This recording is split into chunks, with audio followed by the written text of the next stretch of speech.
இந்த சின்ன பிஸ்னஸ் பண்ணுறவங்கள்ட்ட யார்கிட்ட வேணாலும் கேட்டுங்க, அவங்களோட ஒரு பெரிய பெயின் பாயிண்ட் என்னன்னு கேட்டிங்கன்னா, நல்ல ஆளுகளை கிடைக்க மாட்டேங்குது சார் அப்படின்ட்டு சொல்லுவாங்க. ஏன் நல்ல ஆளுகளை கிடைக்காம போகுது? அதாவது இப்போ காலேஜெலாம் படிக்கிற குழந்தைங்கள நம்ம வேலைக்கு எடுப்போம். ஆனால் அங்கே பாருங்கள், கேம்பஸ் ரெக்ரூட்மெண்ட்டில் இந்த கார்ப்பரேட் கம்பெனிஸ் நல்ல ஆளுகளை கொண்டு போயிடுவாங்க. அது ரொம்ப கெட்டிக்காரனெல்லாம் அவங்க கொண்டு போனதுக்கப்புறம் பாக்கி இருக்க ஆளுகளை தான் இந்த ஸ்மால் அண்ட் மீடியம் பிஸ்னஸ்காரங்களுக்கு கிடைக்கும். அப்போ அதிலிருந்து மிகுந்த நல்ல திறமையுள்ள ஒரு ஆளை செலக்ட் பண்ணுறது எப்படின்னு இவருக்கு தெரியாமல் இருக்கும். ஆளுகளை தேர்ந்தெடுக்கிறதுக்கு ஒரு கரெக்டான ஒரு சயின்டிஃபிக்கான வே டெவலப் பண்ணணும். அது என்ன அப்படின்னு நம்ம படிக்க போகிறோம். 4 ஸ்டெப்பு. ஒரு நல்ல ரெக்ரூட்மெண்ட் ப்ராசஸில் 4 ஸ்டெப்பு இருக்கும்.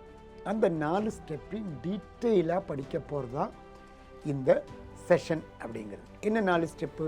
ஒன்று, ஜேடி ப்ரிப்பேர் பண்ணுங்க அப்படிங்கிறது. ஜேடின்னா என்ன? ஜாப் டிஸ்கிரிப்ஷன் அப்படின்னு சொல்லுவோம். ஷார்ட் லிஸ்ட்டு பண்ணணும். எல்லோரையும் இன்டர்வியூக்கு கூப்பிடக்கூடாது. ஏன்னா நம்மளுக்கு டைம் வேஸ்ட் ஆகும், அவங்களுக்கும் டைம் வேஸ்ட்டு. அப்போது அந்த மாதிரி ஷார்ட் லிஸ்ட்டு பண்ணணும். 3வது ஸ்டெப். 4வது ஸ்டெப் என்ன? ரொம்ப முக்கியமான ஸ்டெப்பு, இன்டர்வியூ நடத்தணும். அந்த ஷார்ட் லிஸ்ட் பண்ண ஆளுகளை இன்டர்வியூக்கு கூப்பிட்டுட்டு இன்டர்வியூ நடத்தணும். நம்ம இதில் ஒரு 5 லெவல் ஆஃப் இன்டர்வியூ பற்றி பேச போகிறோம். ரொம்ப ஹையர் போஸ்ட்டில் எடுக்கிறப்போ 5 லெவலில் இன்டர்வியூ நடத்தினோன்னா நல்ல ஆளுகளை நம்மளால் தேர்ந்தெடுக்க முடியும். இந்த 4 ஸ்டெப்பை டீட்டெயிலாக எக்ஸ்பிளைன் பண்ண போகிறோம் இந்த செஷனில். வாங்க படிங்க, கெட்டிக்கார ஆளுகளை கம்பெனியில் கொண்டு வருங்க, கம்பெனி நெக்ஸ்ட் லெவலில் போகட்டும்.